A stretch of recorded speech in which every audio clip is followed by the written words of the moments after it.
bu altınları Gündoğdu'ya veresin. Benden geldiğini bilmesine gerek yok. Bilmesin ki dostluğumuz pekişsin. Ola ki Tuğtekin Bey gibi Ertuğrul'un densizliklerine kapılacak olan varsa, bu altınlarla onları o tatlı rüyalarından uyandırsın.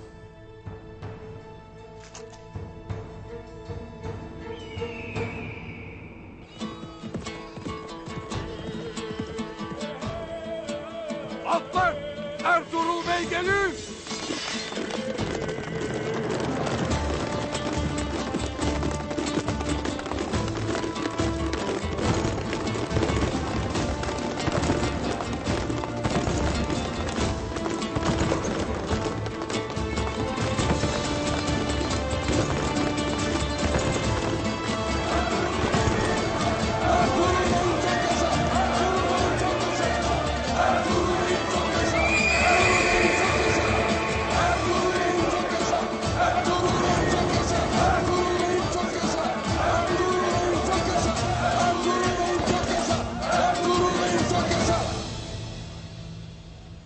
Alpler, bizler daha çocukken neden pusat tutacağımız günlerin hayalini kurarız?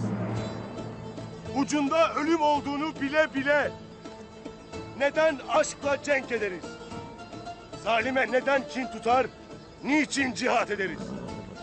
Zalime dur demek için, mazluma ettiklerinin hesabını sormak için. Ayaklar altına alınmış adaleti, merhameti ayağa kaldırmak için değil mi? Gayemiz soyumuzun, dindaşlarımızın huzurundan başka ne ola? Kardeşlerim, vakit bize emanettir.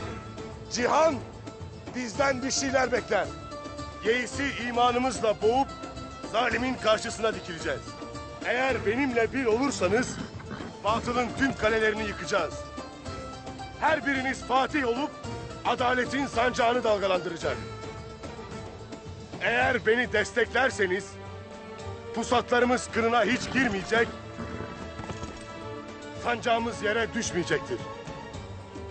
Şimdi sorarım size, benimle yoldaş olmaya var mısınız?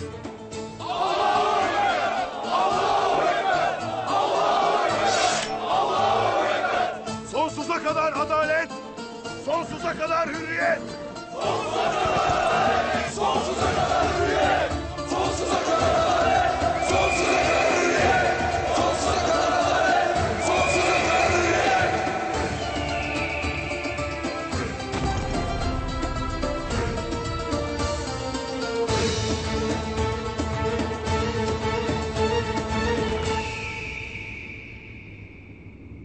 Çektiğimiz onca cefa, yaşadığımız sıkıntılar yetmedi mi hatunlar? Daha iyi, daha güzel bir yaşam varken niye böyle yaşamaya direniriz hatunlar? Doğrudur. Sorarım size hatunlar, rahat yüzü görmek bize haram mıdır?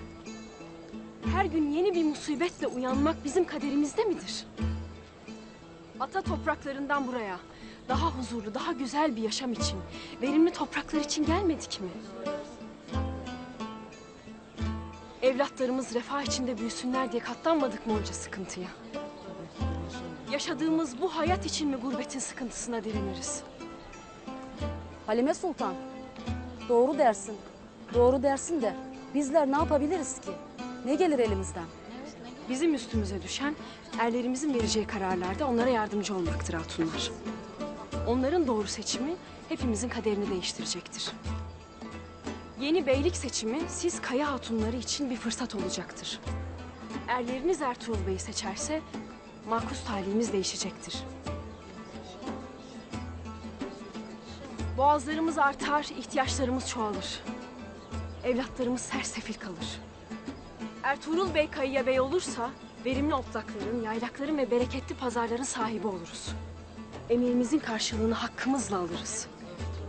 Yeni adil bir nizam adına erlerinizi Ertuğrul Bey'i seçmek için ikna edin. Evet.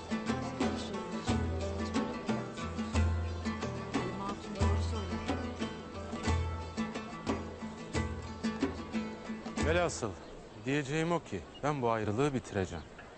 Kardeşim Ertuğrul'un çıkardığı ikilikler malum. İnsanların akıllarını karıştırmakta. Ben bey olduğumda onu dizginleyeceğim. Gündoğdu Bey, birçok Alpimiz Ertuğrul Bey doğru bulur, onu desteklerler.